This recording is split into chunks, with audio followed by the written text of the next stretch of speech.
What's up everybody? Selamat datang lagi di video aku kali ini. Di video kali ini aku akan kembali menjelaskan tentang analisa skill baru dan juga di sini ada mercenary baru yaitu Obscurus Octo yang ada di Gate of Chaos sekarang season 4. Mercenary-nya itu Defender yaitu si Isaac dan juga kompaninya itu si Lete. Jadi aku akan menjelaskan tentang skill-skillnya ya seperti biasa. Terus langsung aja kita mulai pembahasan skill-skillnya. Untuk skill pertama ini berjenis barrier, yang dimana nanti akan meningkatkan jumlah pengurangan incoming damage sampai dengan 99,9%. Jadi hampir 100% itu incoming damage atau damage yang masuk ke Isaac itu akan dikurangi. Tetapi skill ini itu akan langsung mengurangi def sebesar 75%. Dan juga yang hebat dari skillnya ini adalah skillnya ini itu bersifat permanen, barriernya itu bersifat permanen. Jadi skillnya ini tuh mengurangi damage yang masuk ke Isaac sebesar 99,9%, hampir 100%. Jadi hampir seluruh damage yang masuk ke Isaac itu akan dikurangi. Tetapi kalau kalian ngasih dia dev itu nggak akan berguna karena devnya itu akan dikurangi oleh skill ini itu. Untuk skill 2-nya itu sama, berupa barrier. Tapi barrier ini tuh akan aktif ketika si Isaac setelah melakukan serangan. Skillnya ini tuh bertahan selama 18 turn, yang dimana barrier ini tuh akan mengurangi damage yang masuk sebesar 90%. Jadi sama seperti skill pertama. Sebenarnya skill kedua sama skill pertama ini tuh ada hubungannya. Kenapa? Karena skill pertama tadi kan meningkatkan jumlah pengurangan incoming damage-nya itu sampai 99,9%. Terus yang di skill keduanya ini tuh sampai 90% juga pengurangannya. Jadi skill 2 dan skill 1 itu saling menghubungi. Jadi maksudnya itu saling berkaitan, karena soalnya kalau misalkan nggak ada skill 1, skill 2 itu nggak akan bisa sampai pengurangannya 90%. Karena kalau di keterangan skill dalam game ini, barrier itu hanya mampu maksimal setinggi-tingginya menahan 70% incoming damage yang masuk. Jadi skill 1 itu mampu meningkatkan jumlah pengurangan incoming damage Isaac itu sampai hampir 100%.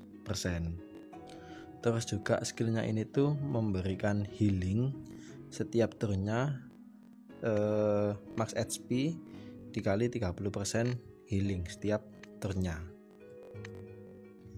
Lalu untuk skill ketiganya ini tuh berupa reflective counter, yang dimana si Isaac akan mengcounter attack dengan serangan atau additional damage biasa dari serangan enemy, tetapi counter attack-nya ini tuh menghiraukan atau nggak mempedulikan guard skill, jadi tetap menembus guard skill.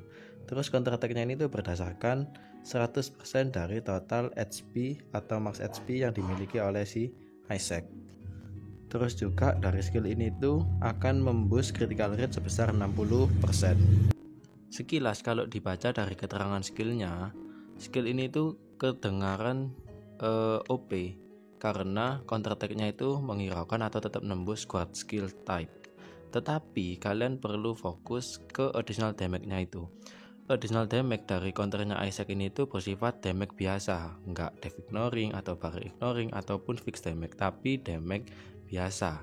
Yang dimana artinya mercenary yang punya 100% dev itu nggak bisa di counter damage-nya oleh si Isaac. Nanti akan aku jelaskan lebih rinci lagi karena penjelasan skillnya ini sedikit menipu karena counter attack-nya itu bisa menembus guard skill tab tapi bersifat damage biasa. Bingung ya? Nanti akan aku jelaskan deh biar lebih paham. Lalu untuk skill awakening-nya itu berupa skill pasaran bagi defender, yaitu taunting selama 18 turns, yang dimana nanti juga akan mengurangi incoming damage itu sebesar 90%. Jadi masih ada hubungannya sama skill 1 tadi.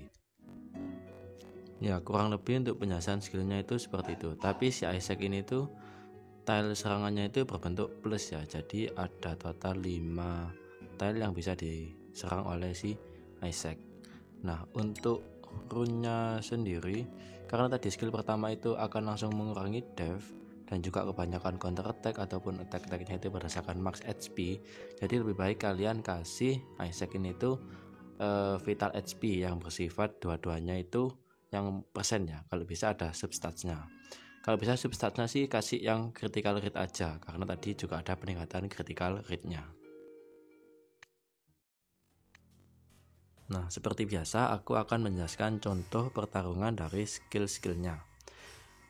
Di sini Lucius itu terkenal dengan guardnya, yang dimana ketika dia menerima damage sampai mati, dia itu tidak akan langsung mati, tapi dia itu akan mengaktifkan guardnya.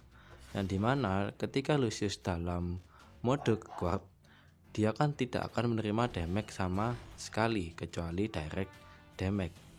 Tapi keterangan skill dari Isaac tadi, counter attack-nya itu bersifat additional damage biasa, tetapi mampu menembus guard skill type.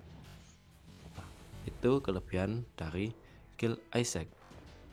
Nah, normalnya seperti ini kan, si Lucius itu nggak akan menerima damage sama sekali ketika dia ada di guard skill-nya. Tetapi ketika Lucius nyerang Isaac, yang dimana counter attack-nya itu menembus guard, tetap akan ada damage yang masuk ke si Lucius. Kalian bisa lihat sendiri kan, tetap ada damage yang masuk ke si Lucius. Ini masih penjelasan skill yang pertama. Ada pengecualiannya kan tadi aku jelasin. Nah, untuk penjelasan yang ini aku akan fokus ke skill ketiga yang counter attack tadi. Kalian bisa lihat di sini mercenary lawan itu punya 100% dev semua. Kenapa aku tunjukin 100% devnya ini tuh? Karena tadi aku jelasin kan, kalau si Isaac counter attack-nya itu bersifat additional damage biasa, bukan fixed damage, bukan dev ignoring damage atau barrier ignoring damage, tapi masih bersifat additional damage biasa, hanya saja mampu menembus guard skill. Jadi tetap menembus guard skill. Tapi buat mercenary yang punya 100% dev itu nggak akan menerima counter attack dari Isaac, karena counter attack Isaac kan bersifat damage biasa. Jadi si Isaac ini tuh akan mudah ditembus pertahanannya dengan mercenary yang punya 100% dev. Kalian bisa lihat di sini.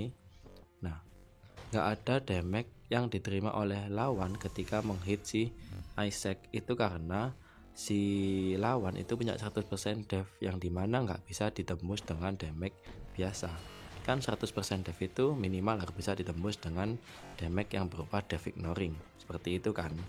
Nah, jadi untuk Isaac sendiri ini tuh terdengar sebenarnya dia tuh cukup OP, bisa mengcounter damage yang counter damage lawan yang punya god skill type macam Mamonir, terus Lucius, Seto itu bisa langsung mati ketika dia mengcounter atau ketika dia menyerang si Isaac, karena damage-nya itu bersifat menembus guard. Oke, jadi seperti itu untuk penjelasan dan juga contoh pertarungan dari Isaac. Gimana? Kalian paham atau enggak? Gini, kalau misalkan kalian belum paham, gampangannya kayak gini. Si Isaac itu mampu mengcounter serangan lawan meskipun lawan itu dalam mode guard, macam Mamonir, Seto, Lucius, Velvern. Itu damage-nya itu akan langsung masuk ke darah lawan, nggak mengcounter guardnya, jadi langsung masuk ke darah si lawan, itu bisa dicounter langsung, jadi menghiraukan guard. Tapi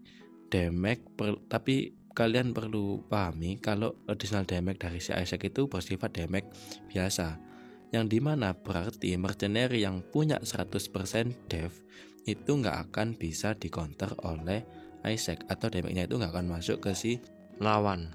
Biarpun mercenary itu nggak punya guard, kalau 100% devnya itu ada, si Isaac itu nggak akan bisa mengcounter mercenary itu. Jadi mercenary macam Angelica itu gampang banget untuk matiin si Isaac ini, karena dia kan punya 100% dev kalau levelnya itu udah tinggi ya. Terus macam Levia itu kan 100% dev. Atau kalau kalian nggak punya mercenary itu, kalian bisa pakai Hypatia. Karena skill dari Hypatia kan ketika mercenary yang disupport oleh Hypatia itu ketika melakukan serangan akan langsung memberikan 100% def pada mercenary yang disupportnya itu, ya kan? Jadi mercenary kayak warrior kalian atau magician atau defender kalian yang kalian supportin dengan Hypatia, terus ketika melakukan serangan dia itu punya 100% def, nggak akan bisa di counter oleh si Isaac. Nah, oke. Jadi seperti itu. Apa udah paham? Bagus deh kalau udah paham. Kalian bisa coba sendiri deh kalau misalkan kalian udah punya mercenary-nya. Jadi ya oke, segitu aja untuk video kali ini. Sebenarnya aku mohon maaf karena kan mercenary itu kan ada di Gate of Chaos ya, season 4. Sebenarnya aku tuh mau buat semacam guide, tapi ternyata kalau kalian lihat di Gate of Chaos itu udah banyak tips-tipsnya kok. Dan juga Gate of Chaos-nya itu terbilang cukup mudah untuk diselesaikan selama kalian punya mercenary yang dibutuhkan. Tapi mercenary yang dibutuhkan pun nggak terlalu susah untuk didapatkan. Kebanyakan sih bintang 3 sama bintang 4. Jadi kalau kalian ingin menyelesaikan Gate of Chaos, kalian tinggal lihat aja tips-tipsnya, karena di dalam Gate of Chaos itu udah ada tips-tipsnya sendiri kok kalian dari player-player lain, dan itu terdengar mudah untuk ditiru lah. Jadi aku merasa nggak perlu bikin Gate of Chaos guide karena udah ada petunjuk yang lebih bisa dipahami. Oke, sampai jumpa di video selanjutnya. Terima kasih yang sudah menonton. Semoga kalian dapat mengambil info dari video ini. Sampai jumpa di video selanjutnya. Bye bye.